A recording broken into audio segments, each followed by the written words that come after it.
Hello everybody, welcome to our channel. तो हमने last class में 10th क्लास का चैप्टर 5 खत्म कर लिया, अरिथमेटिक प्रोग्रेशन। बहुत ही डिटेल में हमने आराम से पढ़ा था चैप्टर को।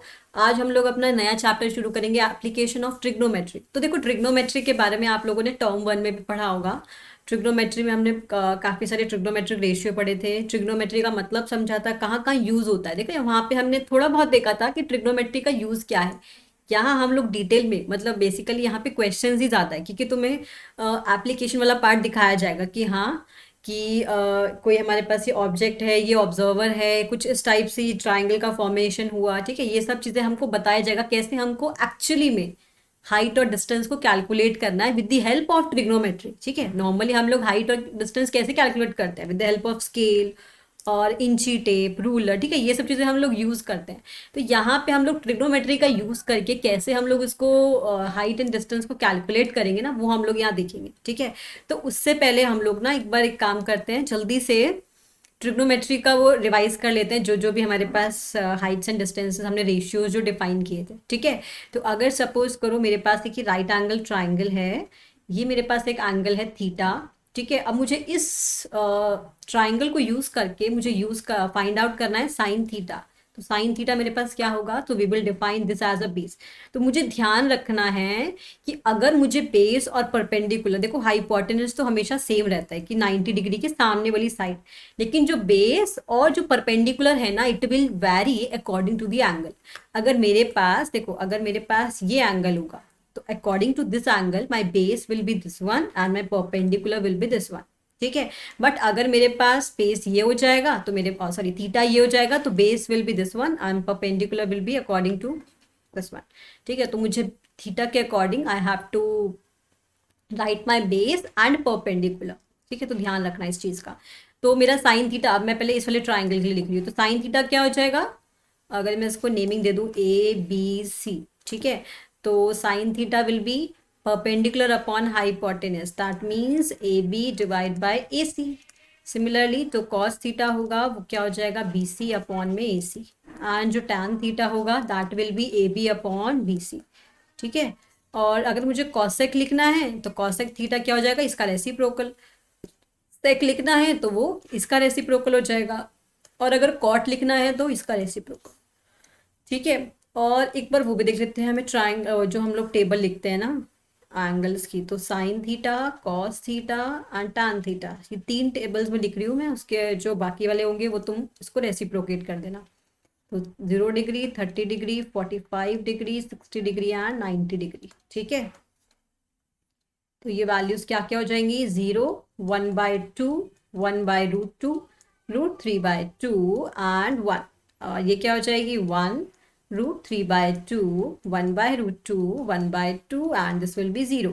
टैन थीटा इज, अगर तुम्हें याद नहीं है तो साइन बाय कॉस कर लो। साइन बाय कॉस को जब तुम, क्योंकि यहाँ पे क्या हो रहा है, basically tan theta is sine by cos, तो यहीं से मेरा टैन निकल के आ रहा है। तो 0/1 will be 0, 1/2 divide by √3/2, this will B 1/√3। यहाँ आ जाएगा 1, this will B √3 and this is not defined. ठीक है, अब तुम्हें अगर बाकी लिखना है कॉसेक, सेक और कॉट, तो इसका रेसिप्रोकेट कर देना, तो मेरे पास बाकी ट्रिग्नोमेट्रिक की वैल्यूज आ जाएंगी। ठीक है, अब देखो यहाँ इसको शुरू करने से पहले ना हम लोग कुछ टर्म्स देखेंगे जो कि हमें यहाँ यूज होंगे। ठीक है, तो उन टर्म्स को यूज करते हुए है हम लोग आगे इसमें क्वेश्चंस को सॉल्व करेंगे। ठीक है, तो यहाँ पे देखो 2 टर्म्स आती हैं, पहले आती है line of site and the second one is angle of elevation, फिर हमारे पास आता है एंगल ऑफ डिप्रेशन। ठीक है, एक एक करके देखते हैं कि ये टर्म्स हैं क्या। ओके, तो सपोज करो मैं यहाँ खड़ी हूँ। ठीक है, तो मैं कुछ सी ऊपर टॉल बिल्डिंग को या ट्री को देख रही हूँ, यहाँ से बैठ के मैं ऊपर टॉल बिल्डिंग को देख रही हूँ। ठीक है, तो मैं यहाँ से जो मेरा लाइन ऑफ, मतलब जहाँ से मैं देख रही हूँ, ठीक है, ये पॉइंट और जिस पॉइंट तक मैं देख रही हूँ, ये जो डिस्टेंस है ना, इसको हम लोग बोलते हैं लाइन ऑफ साइट। तो बेसिकली एक ऑब्जेक्ट होता है, एक ऑब्जर्वर होता है, तो मैं यहाँ पे क्या हो जाऊंगी, ऑब्जर्वर हो जाऊंगी। और जिस ऑब्जेक्ट को, अगर वो ट्री होगा या कोई बिल्डिंग होगी या फिर कोई पोल हो सकता है, कुछ भी हो सकता है, वो क्या हो जाएगा, ऑब्जेक्ट हो जाएगा। तो जैसे यहाँ पे भी लिया हुआ है, सपोज यहाँ पे कोई ऑब्जर्वर है। ठीक है, और यहाँ पे ये बिल्डिंग है। ठीक है, तो ये ऑब्जेक्ट हो जाएगा और ये मेरे पास क्या हो जाएगा, ऑब्जर्वर। ठीक, तो ऑब्जर्वर और ऑब्जेक्ट, ये जो लाइन है ना, ये हमारे पास हो जाएगी line of site. Line of sight. ठीक है। अब देखो यहाँ ये जो भी है ग्राउंड लेवल के साथ, क्योंकि हमेशा जब भी हम लोग एंगल को मेजर करेंगे ना तो हमेशा हॉरिजॉन्टल लाइन के साथ इसको मेजर करते हैं, तो इसको हम लोग बोलेंगे हॉरिजॉन्टल लाइन। ठीक है। तो अब देखो एंगल ऑफ एलिवेशन, तो ये तो हो गई हमारी लाइन ऑफ साइट। अब बात आती है एंगल ऑफ एलिवेशन की। एंगल ऑफ एलिवेशन क्या होता है, तो हमें पता चल रहा है कि किसी टाइप का ये एंगल है। ठीक है। अब लेकिन कौन सा एंगल है। ठीक है। तो होता क्या है, सपोज करो मैं ऊपर की तरफ, मान लो ये मेरे पास हॉरिजॉन्टल लाइन है, तो अगर मैं हॉरिजॉन्टल लाइन से ऊपर की तरफ देख रही हूँ तो मेरे पास हमेशा बनेगा एंगल ऑफ एलिवेशन। और अगर हॉरिजॉन्टल लाइन से नीचे की तरफ देख रही हूँ तो वो क्या बन जाएगा, एंगल ऑफ डिप्रेशन। ठीक है। अब सपोज करो ये बंदा ग्राउंड लेवल पे खड़ा है तो ये ऊपर देख रहा है, तो एंगल ऑफ एलिवेशन बन गया इधर ये। सपोज करो कोई एक बच्ची है वो अपनी छत पे खड़ी है। ठीक है। वो अपनी छत से खड़े होके नीचे कोई सपोज कोई ऑब्जेक्ट देख रही है, वो कुछ भी हो सकता है ना, रिवर हो सकता है, कोई फुटबॉल हो सकता है, कुछ भी देख रही है, यहाँ पे कोई ऑब्जेक्ट है तो वो उसको देख रही है। तो वो इस टाइम पे क्या कर रही है, वो नीचे देख रही है ना। तो यहाँ पे अब देखो ध्यान रखना है ये बात का, ऐसा नहीं है कि जो एंगल ऑफ डिप्रेशन है वो ये बन जाएगा, दिस इज टोटली रॉन्ग। तो एंगल ऑफ डिप्रेशन जो बनेगा ना वो इधर बनेगा। ठीक है। ये बनेगा एंगल ऑफ डिप्रेशन। तो हमेशा क्या होता है, हॉरिजॉन्टल लाइन से हमारा एंगल ऑफ एलिवेशन या डिप्रेशन बनता है। तो यहाँ पे जैसे ये बना रखा है कि सपोज कोई पोल है, यहाँ पे कोई बंदा खड़ा है, तो ये हमारी हो जाएगी लाइन ऑफ साइट, ये पोल है और ये हॉरिजॉन्टल लाइन है और ये बन जाएगा एंगल ऑफ एलिवेशन। ठीक है। नेक्स्ट आता है एंगल ऑफ डिप्रेशन। अब देखो सिमिलरली यहाँ पे ये कोई बच्ची खड़ी है अपनी छत पे, तो इसने छत से क्या किया, नीचे ऑब्जेक्ट को देखा। तो अब जो एंगल बनेगा ना वो ये एंगल नहीं बनेगा, एंगल बनेगा ये जो कि हॉरिजॉन्टल लाइन से बना। ठीक है। तो this is my angle of depression. तो ये बात हो गई एंगल ऑफ डिप्रेशन की। ठीक है। तो यही डेफिनेशंस भी लिखी है, when you see an object above you, है ना, there is an angle of elevation between the horizontal line and the line of sight. ठीक है। तो ये हमारे पास हो गया angle of elevation. Similarly when you see an object below you, मतलब कोई नीचे ऑब्जेक्ट को देखते हैं, तो there is angle of depression between the horizontal line and the line of sight to the object. ठीक है। This is the angle of depression. अब हम लोग क्या करेंगे, कुछ क्वेश्चंस करेंगे। तो क्वेश्चंस के हिसाब से हम लोग देखेंगे कि कैसे कैसे अप्लाई हो रहे हैं ये कॉन्सेप्ट्स। तो पहले हमें देखो इन क्वेश्चंस में क्या है ना, बहुत कुछ नहीं है।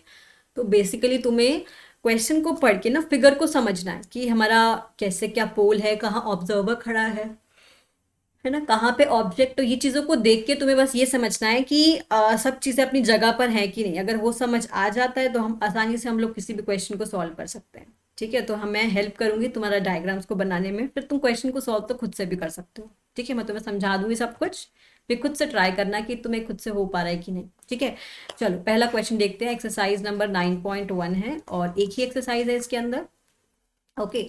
तो फर्स्ट क्वेश्चन क्या बोल रहा है, a circus artist is climbing a rope. ठीक है। तो एक सर्कस आर्टिस्ट है, वो क्लाइंब कर रहा है रोप को। तो रोप है कोई 20 metre long, which is tightly stretched and tied from the top of a vertical pole. तो देखो एक पोल है मेरे पास। ठीक है। इस पोल से बंधा हुआ है कहीं ग्राउंड पे, ये जो रोप है ना, ग्राउंड पे कोई पॉइंट है जहां से टाइड है ये रोप। ठीक है। यहाँ पे ये पोल है मेरा और ये मेरे पास रोप है। तो अब इन्होंने क्या बोल दिया कि जो रोप की जो लेंथ है ना, रोप की लेंथ क्या है, 20 metre. 20 metre is the length of the rope. ठीक है। तो हमने जो जो पढ़ा हमने वो कर दिया। एक सर्कस आर्टिस्ट है, क्लाइंब कर रहा है वो रोप पे जो कि 20 मीटर लॉन्ग है, तो ये मैंने मेंशन कर दिया, which is tightly stretch and tight from the top of the vertical pole. ठीक है।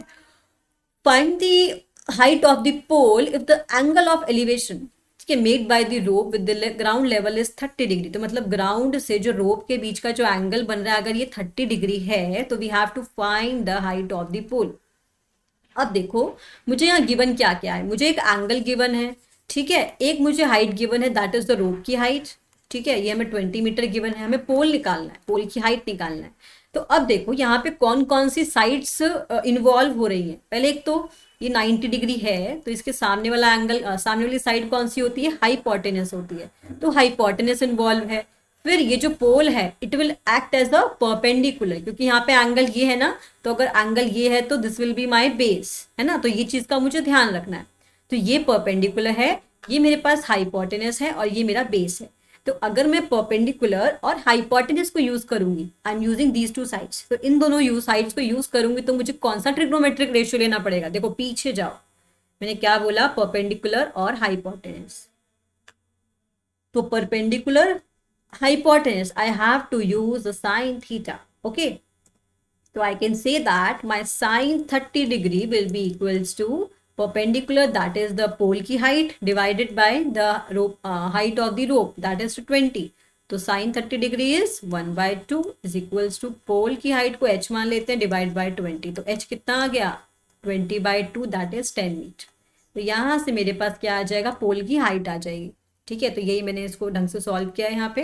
तो यहाँ पे देख सकते हो आप, जो जो भी हमने अभी सॉल्व किया वैसे वैसे इसको सॉल्व किया हुआ है. Length of the rope is 20 metre, ACB angle जो कि एंगल ऑफ एलिवेशन है ना, एंगल ऑफ एलिवेशन. तो यहाँ पे मेंशन भी कर देना कि क्या यहाँ पे रोप है, इसको मैंने रोप बोला है तो इसको यहाँ पे रोप को मेंशन कर दो. ये मेरा पोल है, पोल को मेंशन कर दो. तो जो जो भी गिवन है सब कुछ मेंशन करके you can easily calculate the height of the pole. ठीक है, तो this is my answer. Now next question is, a tree breaks due to storm and the broken parts bend so that the top of the tree touches the ground.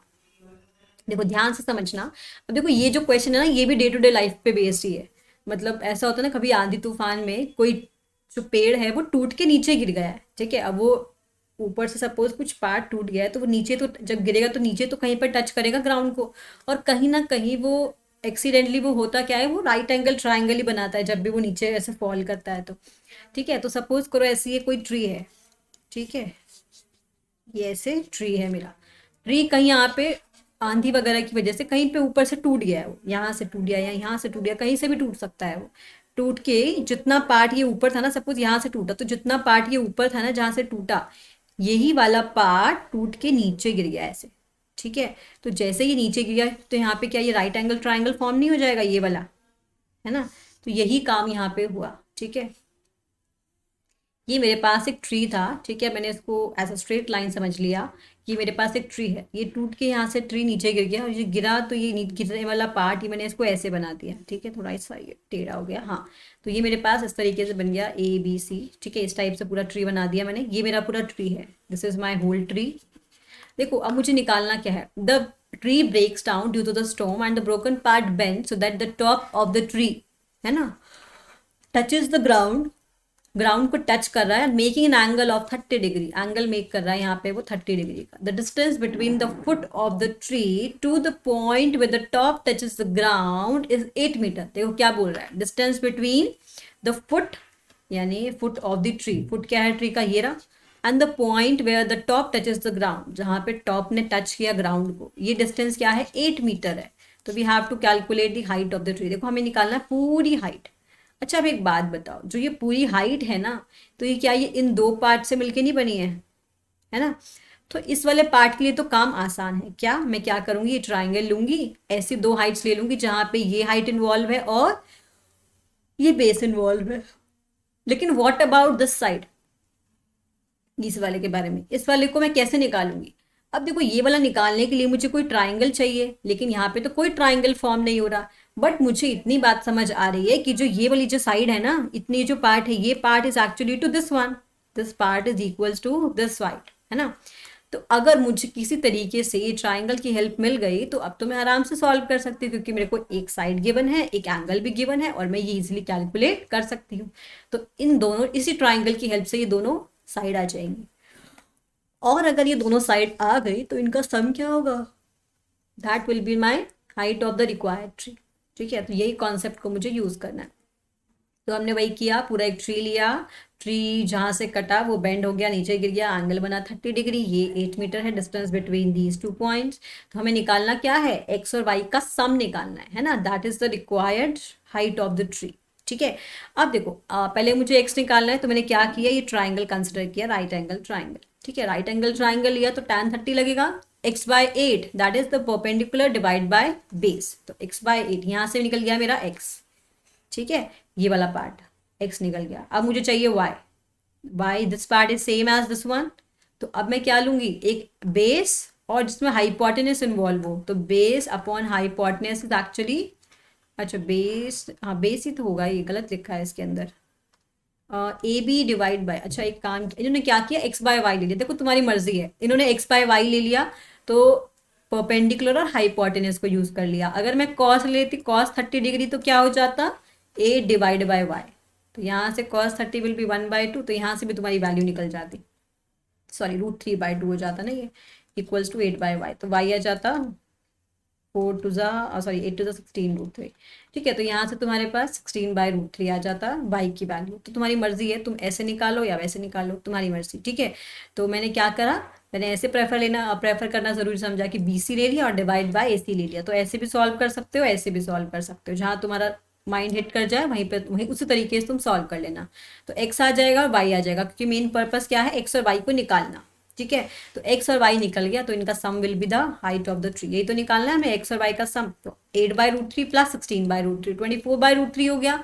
अब 24/√3 को कर दो यहाँ पे rationalise, क्योंकि हमें डिनोमिनेटर में irrational number नहीं चाहिए होता। रैशनलाइज किया तो 28√3/3 आ गया, तो दिस विल बी 3 8 24, तो 8√3 will be my answer. So you can leave it 8√3 and you can convert it into decimal form as well. ठीक है, तो यहाँ से this will be my height of the tree. ठीक है, रिक्वायर्ड हाइट आ जाएगी tree की। आसान था। तो अब नेक्स्ट क्वेश्चन करने से पहले क्या करना, खुद से पहले डायग्राम बनाने की कोशिश करना, क्योंकि डायग्राम सबसे मेन है यहाँ पे। ठीक है, क्योंकि कुछ बच्चे क्या करते हैं, डायग्राम को छोड़ो, भाड़ में जाने दो और कर देते सोल्यूशन। जिनको नहीं समझ आता वो बस ऐसे ही, ठीक है एंगल दिख रहा है कुछ कुछ, तो tan 30 लिख दो, cos 30 लिख दो, आंसर आ गया। ठीक है, ऐसे नहीं करना, पहले डायग्राम बनाना है, क्योंकि अगर डायग्राम बना लिया ना तो बाकी काम तो बहुत ही आसान हो जाएगा। ठीक है, चलो अब बनाते हैं diagram. A contractor plans to install 2 slides of the for the children to play in the park. Park में खेलने के लिए 2 ऐसे झूले बनाने हैं, वो जो साइड वाले ऐसे होते हैं ना, स्लाइड वाले, साइड नहीं स्लाइड वाले। ठीक है, for the children below the age of 5 years she prefers to have a slide whose slope is at a height of 1.5। ठीक है, आप लोगों ने देखा होगा ऐसे झूले बने होते हैं ना, ये ऐसे यहाँ पे चढ़ने के लिए होता है, और ऐसे स्लाइड्स बने होते हैं, है ना। तो 2 एज ग्रुप के बच्चों के इन्होंने स्लाइड वाले झूले बनाए। पहला तो है जो 5 साल से छोटे हैं, उनके लिए क्या किया, जो हाइट है ना वो 1.5 मीटर ली, और जो एंगल ऑफ इंक्लिनेशन है ना उन बच्चों के लिए लिया 30 डिग्री का। ठीक है, बाकी जो है वो बड़े बच्चों के लिए बनाया, तो उनके लिए क्या किया, जो हाइट है उसको बढ़ा दिया, हाइट को बना दिया 3 मीटर, और जो एंगल ऑफ इंक्लिनेशन है उसको 60 डिग्री बना दिया टू द ग्राउंड। ठीक है, तो ये एंगल 60 डिग्री बना दिया। तो कह रहा है what should be the length of this slide in each case. तो अगर वो छोटे बच्चों के लिए बना रहा है और अगर वो बड़े बच्चों के लिए बना रहा है, तो slide of the length of the slide, यानी ये जो लेंथ है, यही तो स्लाइड है हमारा, तो इसकी हमें लेंथ बतानी है दोनों केसेस में। ओके, ये क्या हो गया, हाँ, तो हमें क्या बताना है, स्लाइड की लेंथ बतानी है बोथ द केसेस। ठीक है, तो दोनों हमने ये झूले बना लिए जिस जिस टाइप से थे, बड़ों के लिए और छोटों के लिए। ठीक है, एक बार हम क्या करेंगे, इस ट्रायंगल को लेंगे जो कि स्लाइड था छोटे वाले बच्चों के लिए। तो हमने क्या लिया, जहाँ पे परपेंडिकुलर और जहाँ हाइपोटेनस इन्वॉल्व हो रहा है, तो परपेंडिकुलर अपॉन हाइपोटेनस क्या था, that is the sine 30 degree, sine theta. तो साइन 30 यूज करेंगे, that is 1.5 divide by x, यहाँ से आ जाएगा एक्स की वैल्यू। तो जो हमने छोटे बच्चों के लिए झूला बनाया था, उनकी जो स्लाइड की लेंथ है दैट इज बेसिकली 3 मीटर। ठीक है, अब हम लोग क्या करेंगे, बड़े वाले बच्चों के लिए झूला था उसको कंसिडर करेंगे। ठीक है, तो हमने क्या किया, वापस परपेंडिकुलर और हाइपोटेनस को यूज किया, तो in this case y will be 2√3। तो these two are the lengths of the slides for the children who are below the age of 5 years and for the children above the age of 5 years. ठीक है, तो ये दोनों length हो गई slides की।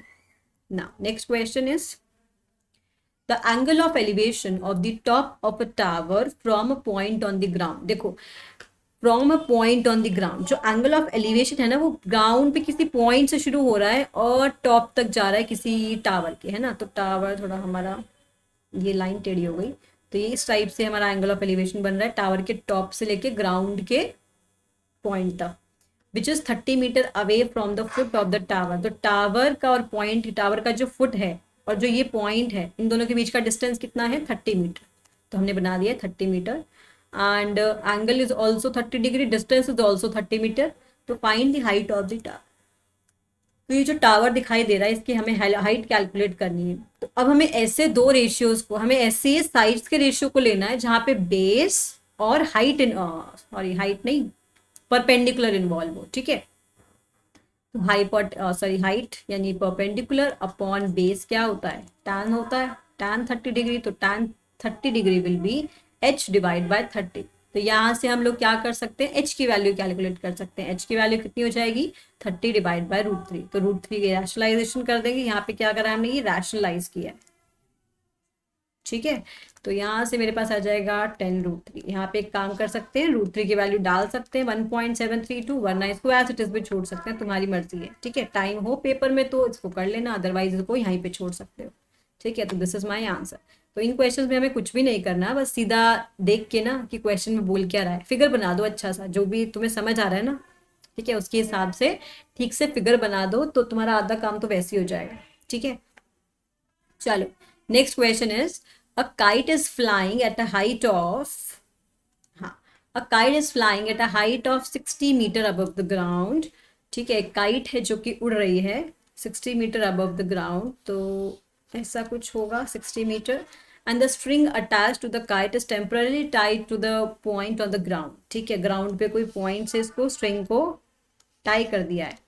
The angle of inclination will be 60 degree, ठीक है। एंगल ऑफ इंक्लिनेशन 60 डिग्री रखा। Find the length of the string, ये जो स्ट्रिंग जिससे टाई किया हुआ है ना, ये हमको लेंथ निकालनी है।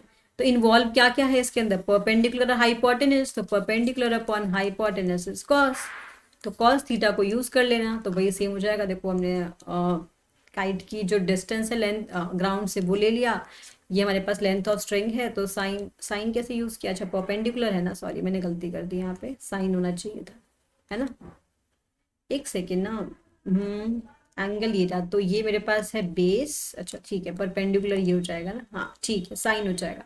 तो sine 60 degree will be A B upon B C, A B upon A C, तो यहाँ पे वैल्यू डाल देना साइन 60 की, ए बी की वैल्यू हमको गिवन है 60 मीटर्स, तो यहाँ पे ए सी कितना आ जाएगा, ठीक है, ये हमारे पास 40 √3 will be the length of the string. तो ए सी की जो लेंथ है वो कितनी आ जाएगी, 40 √3 मीटर, ठीक है। Now next question is 1.5 metre tall boy standing at some distance from a 30 metre building, अच्छा, the angle of elevation from his eyes to the top of the building increases from 30 degree to 60 degree. अच्छा, अब देखो क्या है, ये बच्चा है जो कि 1.5 मीटर टॉल है। देखो अब यहाँ पे ना एक कॉन्सेप्ट और आता है, जो ऑब्जर्वर है अगर उसकी हाइट के बारे में, जैसे ऑब्जर्वर यहाँ से ऑब्जर्व कर रहा है कुछ ऊपर बिल्डिंग को, ठीक है, तो अगर ऑब्जर्वर के बारे में कुछ भी नहीं बोला तो हम उसको ना पॉइंट ऑब्जेक्ट मान के चलेंगे, है ना, पॉइंट ऑब्जर्वर मान के चलेंगे। अगर लेकिन उसकी हाइट को मेंशन किया है तो we have to consider that height also, ठीक है। अब इसने ऑलरेडी इसने बोल दिया 1.5 मीटर टॉल बॉय है, तो यहाँ पे कुछ ये ऐसे लड़का है जो कि, ठीक है, ऐसे ये बॉय है 1.5 मीटर टॉल, ठीक है। अब उसने क्या किया, जो कि एक बिल्डिंग है 30 मीटर टॉल बिल्डिंग, अब यहाँ से ये कुछ देख रहा है, ये हॉरिजॉन्टल लेवल हमारा ये होगा, ये बिल्डिंग है 30 मीटर अबव द ग्राउंड, ठीक है। 30 मीटर यानी जो क्या है, ये पूरी हाइट है इस बिल्डिंग की, तो अब बिल्डिंग है तो ये तो बेस से मान के चलेंगे ना, तो ये हमारे पास 30 मीटर पूरी बिल्डिंग की हाइट है। अब जो एंगल ऑफ एलिवेशन है वो 30 डिग्री से 60 डिग्री की तरफ चेंज हो गया, इंक्रीज हो गया, जैसे ही उसने बिल्डिंग की तरफ चलना शुरू किया। अच्छा एक बात बताओ, पहले तो ये 30 डिग्री एंगल यहाँ बना रहा था, ठीक है, अब वो क्या किया ना, उसने चलना शुरू कर दिया बिल्डिंग की तरफ, ये बच्चा चलता चलता चलता यहाँ पहुंच गया, ठीक है। अब जो एंगल ऑफ एलिवेशन है वो कितना हो गया, 60 डिग्री। तो ये चीज़ तो वैसे भी तुम सोच के देख सकते हो कि हम यहाँ से देख रही हूँ मैं किसी बिल्डिंग को, फिर थोड़ा सा आगे जाके देख रही हूँ, तो एंगल क्या है, पहले कम होगा फिर आगे जाएंगे तो वो और बढ़ जाएगा, है ना। तो एंगल क्या है, इंक्रीज होता है जब भी हम किसी की तरफ चलते हैं, और अगर पीछे की तरफ आते हैं तो वो एंगल क्या होता है, डिक्रीज होगा। अगर मान लो ये पीछे चलता ना इधर, तो एंगल क्या होता और डिक्रीज हो जाता, ठीक है। अच्छा अब देखो यहाँ पे एक्स्ट्रा क्या है, मतलब अगर हम ये ट्राइंगल को लेना है तो कोई दिक्कत नहीं है, बट ये जो एक्स्ट्रा पार्ट है ना, ये हमको खटक रहा है ना, ये अगर हट जाए ना तो मेरा काम आसान हो जाएगा, फिर मैं नॉर्मल ट्राइंगल की तरह डील कर सकती हूँ। तो मैं क्या करूंगी ना, मेरे पास पूरी हाइट है 30 मीटर, जो बिल्डिंग की हाइट है, लेकिन मेरे पास ये जो इतनी हाइट है वो कितनी है 1.5 ना, तो अगर मैं 1.5 को हटा दूँ तो 28.5 मीटर बचेगा, है ना। तो मैंने क्या किया, ये पूरे में से इतना हटा दिया 1.5, तो मेरे पास अभी की प्रॉपर ऐसे ट्राइंगल बन गया, ऐसे और ये ऐसे, ठीक है। दो ट्राइंगल्स आ गए, एक बड़े वाला और एक छोटे वाला। अब मुझे क्या करना है, find the distance he walk towards the building, ये जो इसने डिस्टेंस बिल्डिंग की तरफ चला ना, ये distance I have to calculate this distance, okay. अब ये डिस्टेंस मैं कैसे कैलकुलेट करूंगी, एक बात सोच के देखो, अगर मुझे ये पूरा डिस्टेंस मिल जाए, ये पूरा डिस्टेंस मिल जाए, है ना, और ये इतना डिस्टेंस मिल जाए, ये इतने वाला मिल जाए, तो क्या कर सकती हूँ, अगर मैं पूरे में से ये इतने वाले को माइनस कर दूं, क्या मुझे बचा हुआ पार्ट मिल जाएगा जो मुझे चाहिए। तो बड़े वाले निकालने के लिए मैं क्या करूँगी, बड़े वाला ट्राइंगल को कंसिडर कर लूँगी, फिर छोटा वाला डिस्टेंस निकालने के लिए छोटे वाले ट्राइंगल को कंसिडर कर लूँगी, पूरे में से इसको माइनस कर दूंगी तो मुझे मिल जाएगा जो डिस्टेंस वो बिल्डिंग की तरफ चला। ठीक है, यही मुझे करना है पूरे क्वेश्चन में, कुछ भी नहीं है। सेम क्या किया भाई, पूरा ट्राइंगल बना लिया हमने। 30 मीटर इसकी हाइट ऑफ द बिल्डिंग है, 1.5 मीटर बच्चे की लेंथ है, हाइट है। इसको हमने सब्ट्रैक्ट कर दिया तो 28.5 क्या बच जाएगा यहाँ पे, हाइट ऑफ दी बिल्डिंग बच गई यहाँ पे। ठीक है, ये बच गया 28.5। तो पहले क्या किया इसने, tan 60 ले लिया। तो हम इसको देखो करने का इन्होंने क्या किया हुआ है, इन्होंने क्या किया tan 60, पहले हमने छोटा वाला ट्राइंगल लिया, छोटा ट्राइंगल लेने से क्या हुआ, परपेंडिकुलर अपॉन में बेस लिया, तो यहाँ से ई एफ की वैल्यू आ गई, यानी दिस वन, ये हमने पहले निकाल लिया ई एफ। अब मैंने क्या किया, बड़े वाला ट्राइंगल लिया ए एफ डी, जैसे मैंने बताया था। तो हाइट अपॉन में बेस, तो बेस यहाँ पे क्या है, पूरा डी एफ है, तो डी एफ मेरा बेस निकल गया यहाँ से 28.5 मीटर। ठीक है, ये मेरे पास हाइट, ये मेरे पास ई एफ निकल गया, फिर मेरे पास डी एफ पूरी हाइट निकल गई ये वाली। मुझे चाहिए क्या, D E distance I need to calculate, है ना। डी ई डिस्टेंस एक्चुअली में क्या है, D F minus E F. D F में से मैंने ई एफ को माइनस कर दिया तो मेरे पास क्या आ जाएगा, डी ई आ जाएगा। तो D F minus D E किया, तो यहाँ से मैंने इसको रैशनलाइज कर दिया, रैशनलाइज करके इसको सॉल्व करके मेरे पास क्या आ गया, 19√3। ठीक है, तो इसको करने में दिक्कत हो ना, जैसे इसको मैं यहाँ करके दिखा देती हूँ, अगर ये समझ नहीं आ रहा तो इसको देखो कैसे सॉल्व कर सकते हो। 28.5√3 है ना, और माइनस है 28.5/√3। सपोज तुम्हें समझ नहीं आ रहा है इसको मैं आगे कैसे सॉल्व करूँ, क्या तुम्हें दिखाई दे रहा है कि 28.5 ये कॉमन आ रहा है दोनों में, टेक इट कॉमन। ठीक है, क्या बचा, √3 माइनस 1/√3। ठीक, तो 28.5 √3 को ले लो एलसीएम, तो दिस विल बी 3 माइनस 1, तो this is 28.5 into 2 divide by √3। ठीक है, तो अब इसमें क्या कर सकते हैं, इसको मल्टीप्लाई कर दो, मल्टीप्लाई करके वी विल गेट 57, है ना। 5 2 10 11, हाँ ठीक है, 5 2 10 57 ही आएगा ना, 5 2 10 0 16 17, हाँ 57 डिवाइड बाय √3। ठीक है, 57 को लिख सकते हैं 19 इंटू 3 डिवाइड बाय √3, तो √3 से एक √3 गया तो बचा क्या, 19√3। तो अगर ये समझ नहीं आ रहा तो इसको ऐसे भी सॉल्व कर सकते हो, तुम्हारी मर्जी है कैसे भी सॉल्व कर लो। ठीक है, इसको सिंप्लीफाई करना है बेसिकली। ठीक है, चलो अब हम लोग नेक्स्ट क्लास में करेंगे बाकी क्वेश्चन 7 से। ठीक है, तो आज की क्लास में इतना ही, मिलेंगे नेक्स्ट क्लास में। तब तक का ये सारा चैप्टर अपना रिवाइज कर लेना ताकि नेक्स्ट क्वेश्चन आके वाले समझ आए तुम्हें क्वेश्चन। ठीक है, चलो मिलेंगे नेक्स्ट क्लास में, बाय बाय, थैंक यू।